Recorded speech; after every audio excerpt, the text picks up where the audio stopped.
Another thing that's worth mentioning here is some properties of sine and cosine, some identities that are going to hold. So we know that sine theta is 360 degree periodic. So I can add or subtract, I said this before, integer multiples of 360 degrees, and it won't change the output value of my angle. And that holds true for cos as well. You can write the same identity and replace it with cos. And for tan, a similar identity holds. We're just going to say that tan theta is tan of theta plus some integer multiple of 180 degrees, because the period is half that of the sine of the cosine function. But those aren't actually that interesting. What is interesting is the fact that, suppose I was to draw this graph here. This is something you might have observed, but it's quite useful. So here's my sine graph. Notice that sine of 30 degrees is a half, but I could also go 30 degrees this direction, yeah, back from 180, because of the symmetry that I get around the 90 degree point. So from that I can deduce that sine of 30 is equal to sine of 150. Yeah, interesting. Then I can deduce further that sine of 45 is sine of 135. Similarly, you know, going 1 degree each side of the 90 line, I get sine of 89 is sine of 91.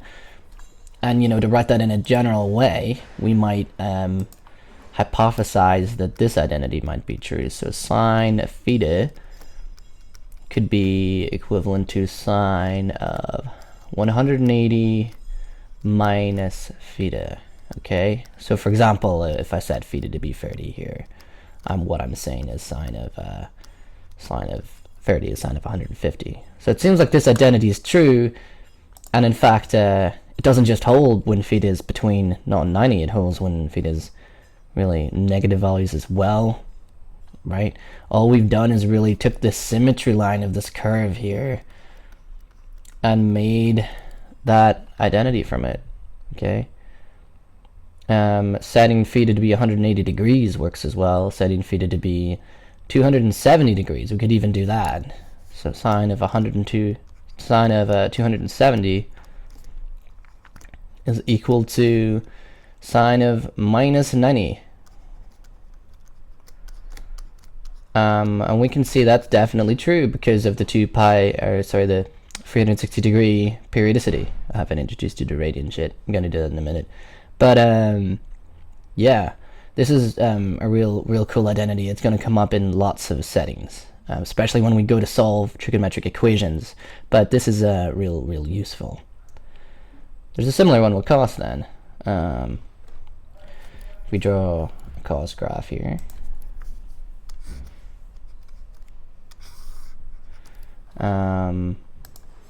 We can have this going on, and you might like to check for yourself why this is true.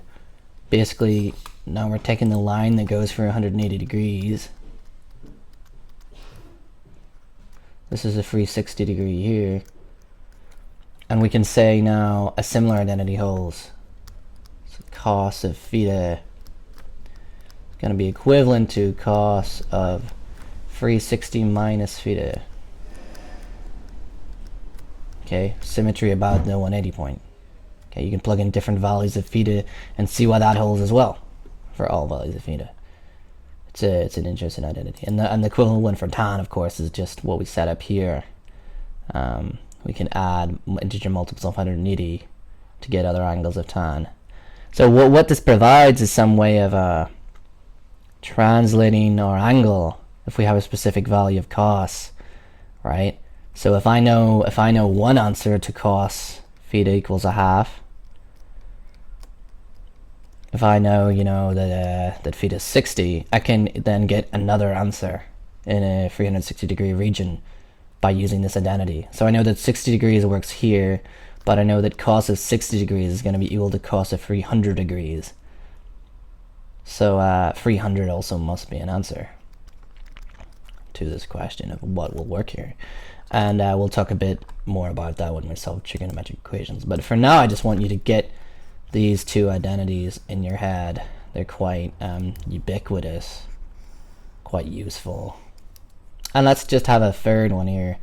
And this goes back to relating the symmetries of sine and cos. So really, what we want to say is that sine of theta is equal to cos of 90 minus theta. And we saw that when we were comparing multiple values of sine and cos in the not to 90 region. So if I set theta to be 30 degrees here, that's actually going to give me cos of 60 degrees, right? So cos of 60 is sine of 30, and so on. The same identity will work if you swap it over. Equals cos of theta. Now, you might want to think of these from a graph transformation perspective if you've studied how to transform graphs before, and why, if you did that to these graphs, they'd look the same. You can also think of the right angle triangle, right? So notice that, this is a really nice way to see why this is true. So we just have a right angle here, and then we get theta here, and we have a over h. We know that cos theta is a over h. But that's also this would be sine of 90 minus theta, right? And that technically, by the way I've labeled it, if I use a cos relation with these two things, I get cos theta is a over h. But then I could also use a sine relation with this on the same two sides. So sine of theta, or sine of 90 minus theta, is going to have to be equal to a over h as well. So that's another reason to see why that's true, and then also why the top one's true. So keep all these in mind as we move forward.